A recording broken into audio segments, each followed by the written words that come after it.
there is another question that you, Peter, sent me today. You said something like this, still on the Dharmakaya topic. So Peter said, wrote to me, is our science on the right track when it talks about the quantum field? I am aware that it is not quite appropriate to equate science or the product of unenlightened minds with Buddhism. But I am just wondering if science is on the right track when it describes this unified field as the formless but the source of all forms, nothing but from where everything ensues, the void but from where all phenomena is born, and so on. So I am wondering if science, for all its limitation, is on the right track. But you know, you said yourself that science is the product of unenlightened minds. Okay? So no matter what science says, it will never be on the right track, because ultimate Dharmakaya or Buddha nature cannot be understood by unenlightened minds. So as long as you are not enlightened, you can't understand enlightenment, and you can't speak about it, you know.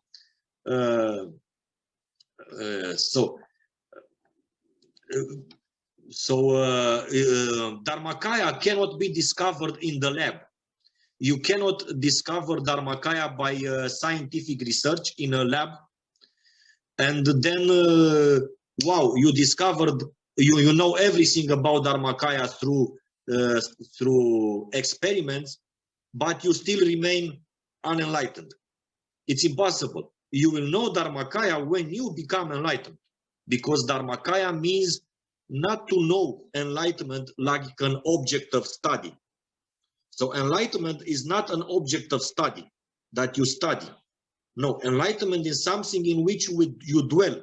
You are enlightened, and so you know enlightenment. You understand? This is why a scientist cannot understand enlightenment. Yes. And when you become a Buddha, you instantaneously know everything. See? Yeah. And of course, this idea with the science, what is science? This is a false word, the science. There are many, what we now call science, it was very different 200 years ago. And it will be very different in the future. So I think if you take a look at science, this is more or less the same as if you look to other religious teachings and start to compare. Because they also think it's this and that way, or this and that way, and science also thinks it's this and that way. But as you said, they are all based on samsara world.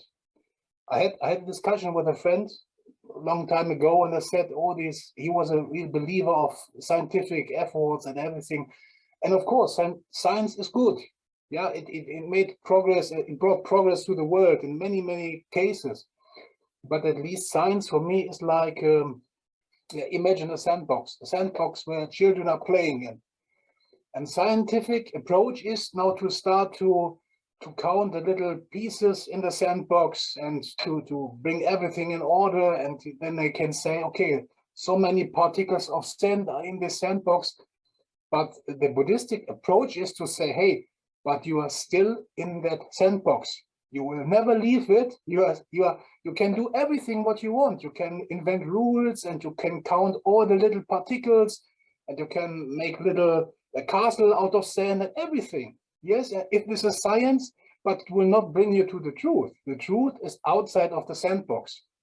This is the way you have to go. Yeah, and you can spend your completely life living in the sandbox and inventing every day any new rule, or to find out something which is interesting for you, but in the end it brings you nowhere. So science has some good, yeah, it's good for us, of course, to live in modern times, yeah, with antibiotics and and everything, all that things like this. But of course, it's like playing in a sandbox. You will not leave the sandbox if you trust in the science. You have to go one step further. And this is what the Buddha did. One step further, and then you can see the sandbox from outside. And then you understand, then truth really starts. Then you can understand everything. But as long as you're a child playing in this box, you will remain to be, yeah, a child playing in this box without any progress at all. Yes, perfect. Thank you. And I would like to add a quote, a passage from a Tibetan teacher on science. So Chamtrul Rinpoche, he said, quote, if you look, if you took all of the knowledge that this world has ever produced and compare it to the knowledge of an omniscient mind of a Buddha, it would be like comparing a single drop of water to the entire ocean. End of quote. I like it very much, you know. Yes. Joshin, what do you think?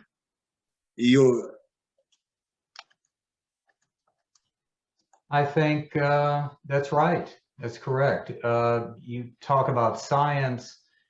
It wasn't that long ago when science was about taking arsenic, lead, and leeches as a healing tool. And that was modern science at one time. And we in our own lifetime have, certainly in my lifetime, I've seen something that was seen as absolute scientific fact during one era is now totally debunked in this era. So it's impermanent, just like everything else. It's a philosophy, and a lot of it, most of it, is theory, unproven theory.